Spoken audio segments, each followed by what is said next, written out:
예, 앙드레 시트로엥 한 재건축 아파트 단지의 동 이름이 이렇게 프랑스어로 지어졌다고 알려지며 논란이 일었습니다. 최근 온라인 커뮤니티에선 압구정 2구역 재건축 설계안이 화제가 됐습니다.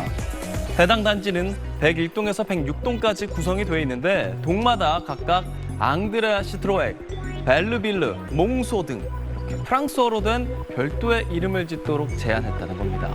게시물에는 지나치게 허세를 부려 손발이 오그라든다, 프랑스 사람이 볼까 무섭다 등의 댓글이 이어졌는데요. 하지만 아파트 실제 설계안을 보면 그런 해당 이름들 동 이름이 아니라 각 동 위에 조성되는 스카이라운지의 이름이었고요. 동 이름은 여느 아파트와 같이 101동부터 106동까지라고 합니다. 공 기자, 오늘은 퀴즈를 준비했습니까? 네. 전국에서 가장 긴 아파트 이름은 저도 어딘지 궁금합니다. 네, 여기에 답을 드리기 전에 앵커 아파트 사세요? 네, 아파트 삽니다. 이름이 몇 글자인가요? 이름이 아파트 빼면은 7글자인데요. 혹시 2000년대 초반쯤에 지은 아파트 아닌가요? 아, 맞습니다. 뭐 어떻게 하셨습니까? 네, 예외는 물론 있겠지만요. 아파트 이름이 몇 글자인지 알면 대략 언제쯤 지은 아파트인지 짐작할 수가 있습니다. 네. 저는 5글자짜리 아파트에 삽니다. 2000년도 되기 훨씬 전에 지은 굉장히 오래된 아파트입니다. 그리고 여기에 답을 드리면요. 25글자짜리 아파트가 있습니다. 광주 전남 공동혁신도시 빛가람 대방 엘리움 로얄 카운티 1차와 2차. 2018년에 입주하기 시작한 비교적 신축 아파트입니다. 서울에서 가장 이름이 긴 아파트는 항동 중흥 S클래스 베르데 카운티입니다. 15글자입니다. 2019년에 완공됐습니다.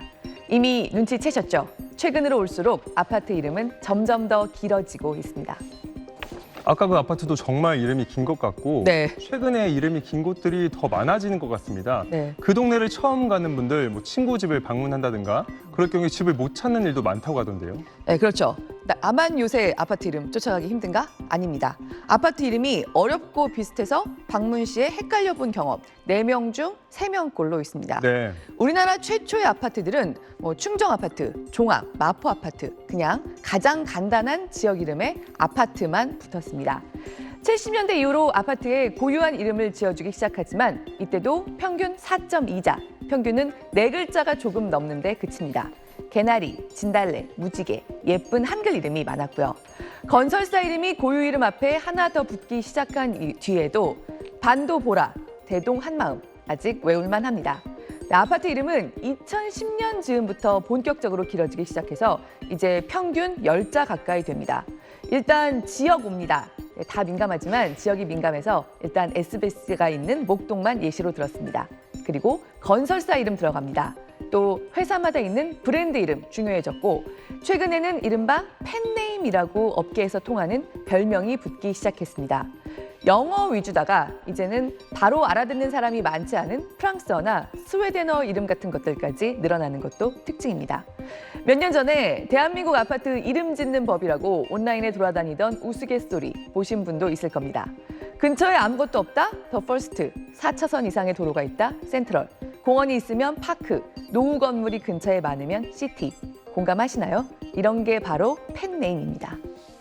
이렇게 아파트 이름이 복잡해지는 게 네. 이 이름이 뭐냐에 따라서 그 부동산의 가치가 결정된다, 이렇게 생각하는 분들이 많아서 그런 것도 있습니까? 네, 좀 아무래도 그런 면이 있습니다. 지난 2014년부터 5년 동안 서울에서 아파트 이름을 변경한 경우를 서울시가 조사해 봤는데요. 네. LH가 지었는데 이름에서 LH를 빼달라고 한다든가 원래 이름에다가 지역 이름, 압구정 같은 것을 붙입니다. 그리고 원래 실제로 그 아파트가 있는 지역이 아니라 근처에 조금 더 부유하다는 이미지가 있는 지역 이름으로 변경을 신청하기도 합니다. 각 건설사별 브랜드 이름은 분쟁으로까지 번지기도 합니다.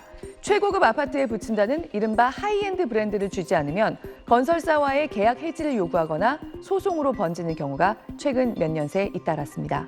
이거는 건설사들이 하이엔드 브랜드를 따로 내세우고 이를테면 특정 브랜드는 특정 지역에만 넣겠다 하면서 희소성 마케팅을 펼쳐온 결과라고도 할 수 있겠습니다.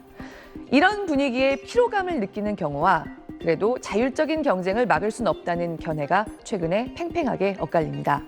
서울시가 지나치게 과열되고 길어지면서 계급 갈등까지 유발하고 있는 아파트 이름에 보완책은 없을까? 지난해 말과 지난주 두 차례 토론회를 열었습니다. 시민들 대부분이 지금의 아파트 이름 추세는 불편하다. 절반 이상이 아파트 이름에는 공공성이 있다고 생각했고요. 적정 글자 수는 5글자 정도. 그래서 아파트 이름에 가이드라인이 있으면 좋겠다고 생각했지만 그렇다고 제한이나 의무를 두는 데는 거부감을 느끼는 경우도 적지 않았습니다. 그러니까 지자체가 가이드라인을 주거나 도움을 요청하면 도움은 주되 규제를 두진 않는 게 바람직하다는 정도의 분위기가 우세한 겁니다. 네, 서울시는 올해 안에 한 번 더 토론회를 열어서 최종 의견을 수렴하고 가이드라인을 마련할 계획이라고 밝혔습니다. 이 아파트 이름들이 어떻게 변화할지 지켜보는 것도 또 재밌는 포인트가 될 것 같습니다. 네. 경기도 잘 들었습니다. 재개발이 진행 중인 서울 노량진 뉴타운 4구역입니다. 재개발 조합이 건설사인 현대건설에 기존 브랜드인 힐스테이트 대신 DH라는 최고급 브랜드를 붙여달라고 공식 요구했습니다. 현대건설은 DH는 서울 강남과 여의도, 용산의 한강변 아파트에만 쓰기로 했기 때문에 어렵다는 입장이지만 조합은 주변 다른 단지들엔 다른 회사 최고급 브랜드가 붙는다며 반발하고 있습니다. 공사비 인상을 하겠다. 인근 구역은 앞으로로 이미 결정이 됐고 대우를 결정한 데는 서밋으로 결정을 했습니다. 우리 노량진 4구역을 안 해준다 그럴 때는 우리는 시공사 해지까지 검토하겠다. 이런 갈등은 일부 대형 건설사들이 입찰 때 다른 회사를 누르고 공사비를 더 받기 위해서 최상위 브랜드를 붙여주면서 벌어진 현상입니다.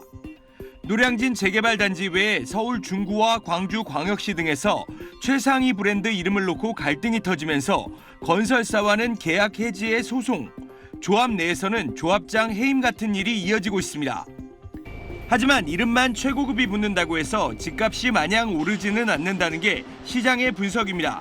그런 네임밸류를 보시고 한번 보기를 원하시긴 하시는데요. 다른 조건들도 많이 비교를 하시기 때문에 그게 직접적인 영향을 준다고까지는 생각되진 않습니다.